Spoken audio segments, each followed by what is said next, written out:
Okay, so I'm sorry I was late for the conference this morning. I hope I didn't mess up too many people. But I wanted to just go ahead and work some problems for y'all since some of y'all may have missed the class because I wasn't there at the very, very beginning. The first couple of questions on the homework says how to simplify, this is solving trig equations with identities, and the first directions say simplify to a single trig function or to a constant. So the first problem is secant of t times the cosine of t is equal to, and you have to simplify this. So the secant of t, according to the reciprocal identity, is 1 over cosine of t times cosine of t. Now this is over 1. So now I can cancel the cosine of t and the cosine of t, and that would just be equal to 1. And so my answer to problem number 1 is 1. Problem 2 says secant of t over tangent of t. And again, I want to simplify it. So the secant of t, once again, using the reciprocal identity, is 1 over cosine of t. And the tangent of t, using the quotient identities, is sine of t over cosine of t. And so now we have two fractions, and they're divided. So to divide fractions, you keep, change, flip. So I keep the numerator. I change the division to multiplication, and I flip the denominator. So this becomes cosine of t over sine of t. And so now once again, cosine of t and cosine of t cancel. So I get 1 over the sine of t. But using the reciprocal identity again, I can change that to cosine of t. Now, it only says to simplify to a single trig function, so technically this is a correct answer as well.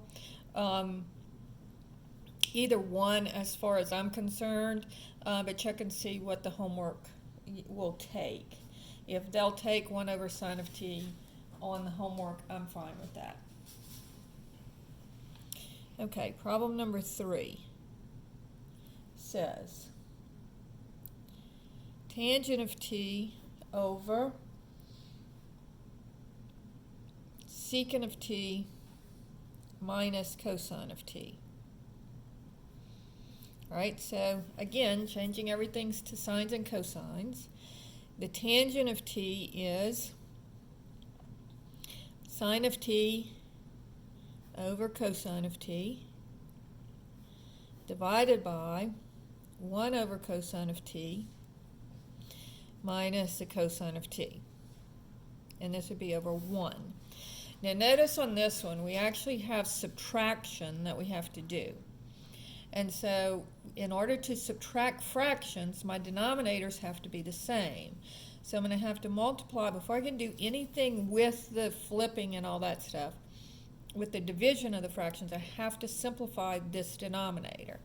So I'm going to multiply numerator and denominator of this part of the denominator with the cosine of t. And I do that because I need these two denominators to be the same. And so since this one's 1, if I multiply this denominator by the cosine of t, then the denominators would be the same. And so then I could add my numerators. So I'm going to go ahead and take 2 steps here. So this would be sine of t over cosine of t, just copying down the numerator.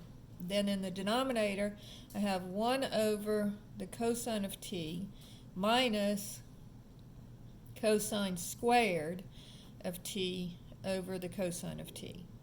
And so cosine of t times cosine of t, I write it as cosine squared of t. But now see, my two denominators are the same in the denominator. So this would be sine of t over cosine of t divided by 1 minus cosine squared of t over the cosine of t. So now that my denominators are the same, I can just subtract my numerators. Now notice that this is one of the Pythagorean identities. Now let me go over here to the side. So if you see this, see 1 minus cosine squared of t. Remember, sine squared of t plus cosine squared of t equals 1. That was our original Pythagorean identity. But notice if I subtract cosine squared of t from both sides, I get sine squared of t is equal to 1 minus cosine squared of t. So whenever I see a 1 with any kind of trig function squared, think Pythagorean identity. That's what you always think. All right, so this is going to be equal to sine squared of t. And so I'll rewrite it. Sine of t over cosine of t divided by sine squared of t over cosine of t. And now I'm ready. I've got a single numerator denominator in my numerator and a single numerator denominator in my denominator. So now I'm going to keep, change, flip. So keep the first one, keep the numerator. Change the division and multiplication, and then flip the denominator.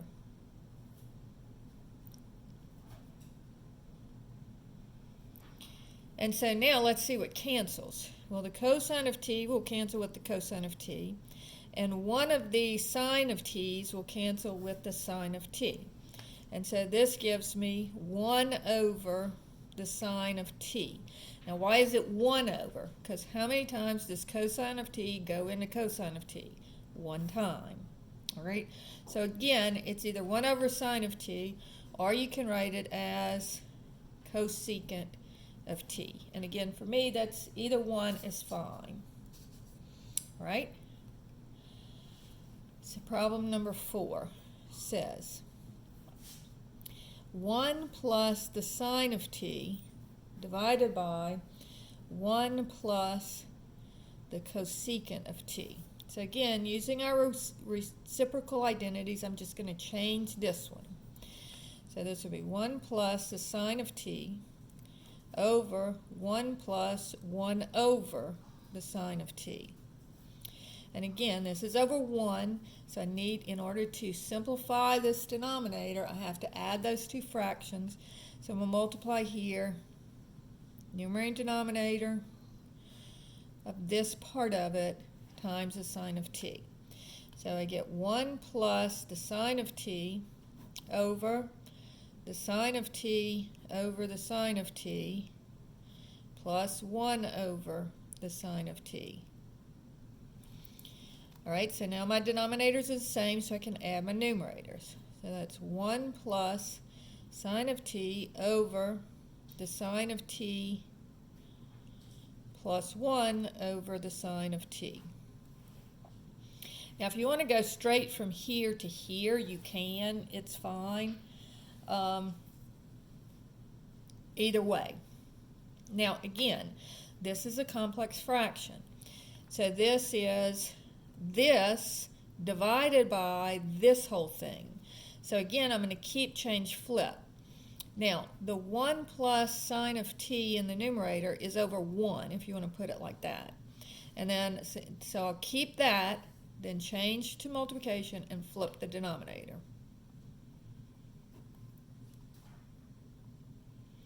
And then notice 1 plus sine of t and 1 plus sine of t will cancel with each other. And so I just get sine of t as my final answer. So that's the answer to problem number 4.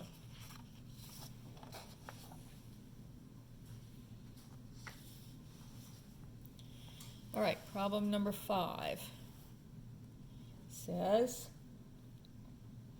secant squared of t minus 1 over the secant squared of t. And again, I just want to simplify this. so notice on this one too, anytime you see a 1 with any trig function squared, then you're always going to think Pythagorean identities, all right? So what we have is we have sine squared of t plus cosine squared of t equals 1. And so then it's going to be, if I divide both the numerator and denominator by cosine squared of t, I get tangent squared of t plus 1 equals secant squared of t. And then bring the 1 over and I get tangent squared of t is equal to secant squared of t minus 1. Now that's kind of going through the derivation, but of course you do have your formula sheets. And so, you'll have this formula already written on your formula sheet. All you have to do is subtract the 1. So this numerator is actually equal to tangent squared of t. And so I'm just going to replace secant squared of t minus 1 with tangent squared of t. So I'll have tangent squared of t over secant squared of t. Now change everything to sines and cosines. So this would be sine squared of t over cosine squared of t divided by 1 over cosine squared of t. And then change flip. So keep the numerator, sine squared of t over cosine squared of t. Change the division to multiplication, and then flip the denominator. That would be cosine squared of t over 1. So cancel both of them, and you get sine squared of t. And that would be your final answer. Now, problem number 6 is actually talking about even and odd functions. So remember, the cosine of theta is an even function, and so therefore so is the secant of theta. Everything else is odd. So sine of t, the sine of negative t is going to be equal to the negative sine of t because it's odd. Whereas cosine of theta, of negative theta, would just be equal to the cosine of theta because it's even. It's like when you square a negative, what happens? It stays, it changes to positive. But when you cube a negative, then the answer comes out to be negative. So these are odd functions. Same thing with tangent. It's an odd function. So you pull the negative out. So odd functions, if you cube a negative or raise it to any odd power, then the answer stays negative. But when you square or do any even function to a negative number, negative 2 times negative 2 is positive 4. It changes to positive. So cosine and secant, you're going to just change the answer to positive. Sine and tangent or any of the other ones, you're going to pull the negative out. So let's see. This one says, if tangent of x is equal to 0.5, then tangent of negative x, well, again, this is an odd function, so I'm going to pull the negative out. But then what is the tangent of x? 0.5. So this would be equal to negative 0.5. So this would be my answer to the first part. All right, then it says, if the sine of x is equal to 0.1, then the sine of negative x would equal to, and again, what happens with the negative? Well, sine is an odd function, so the negative comes out in front. So it's equal to the negative of the sine of x. But we already said that the sine of x was equal to 0.1, so this would equal negative 0.1.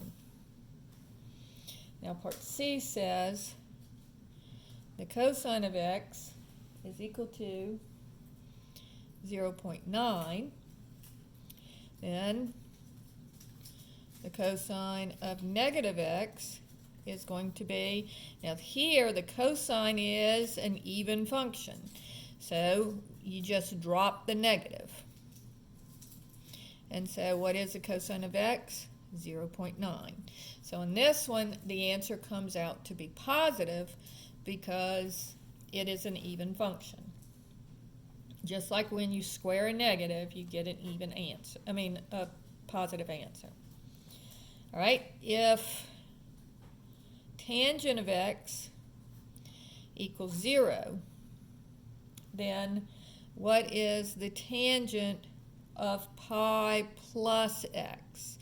Now this one's a little bit different because it's not talking about even or odd functions.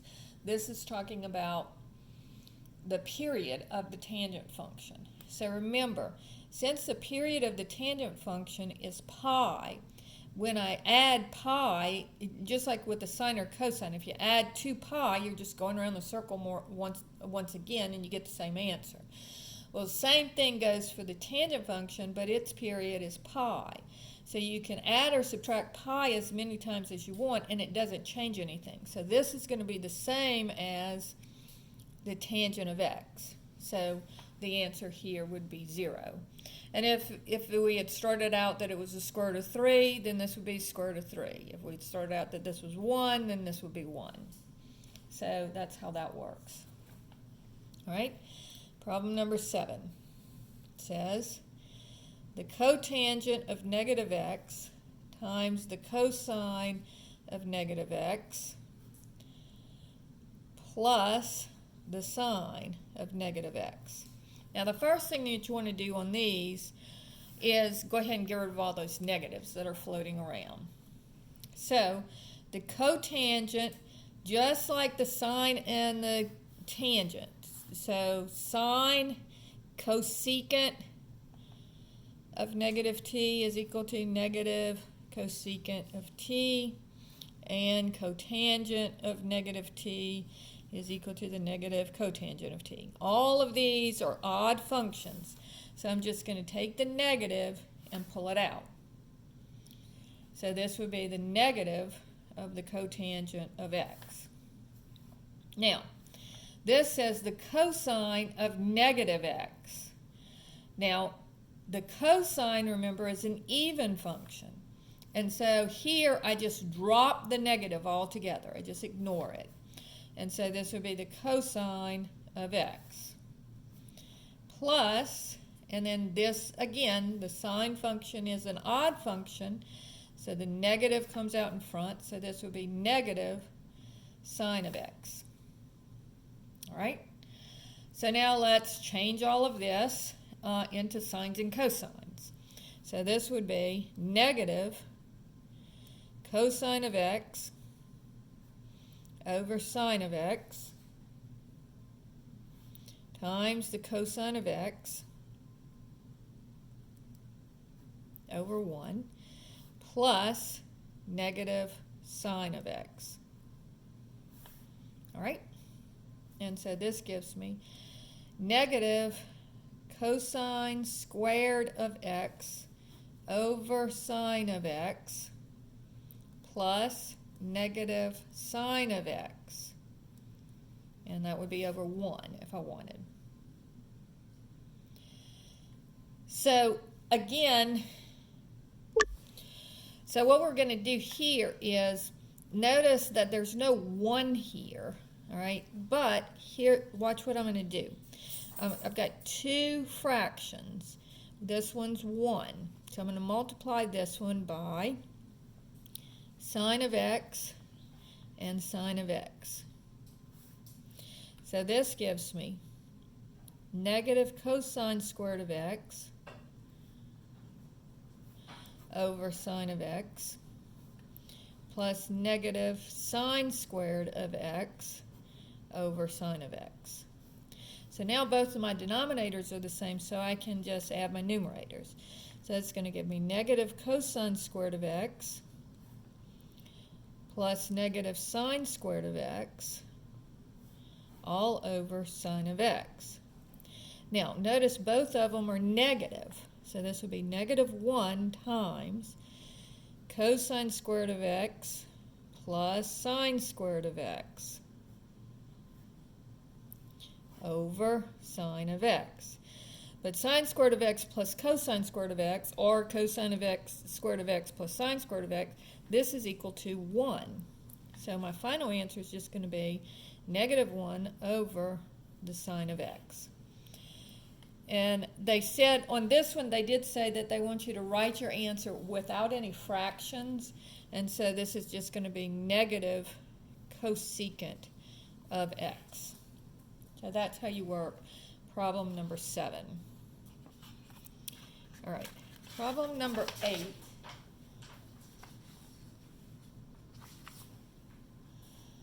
Is tangent squared of x minus secant squared of x. Okay, so what you can do here is, remember, secant squared of x, according to our Pythagorean identities, is equal to 1 minus tangent squared of x. So that's what I'm going to do, is I'm just going to substitute for secant squared of x, I'm going to substitute 1 minus tangent squared of x. So this would be tangent squared of x minus, in parentheses, 1 minus tangent squared of x. So then distribute the negatives, and you get tangent squared of x minus 1 plus tangent squared of x. And that gives me, these two are like terms, so I just get 2 times the tangent squared of x minus 1. So I combine this one with this one. And that's your final answer on that one. Now problem number 9 is kind of a trick question. It says sine squared of x plus cosine squared of x. And what is that equal to for x equals 75 degrees? Well, it doesn't matter what the degree measure is. Sine squared of x plus cosine squared of x is always equal to 1. So the answer here is 1. Because this could be 45, 75, it doesn't matter what it is, it's always 1. So that's all your homework. Hope that helps.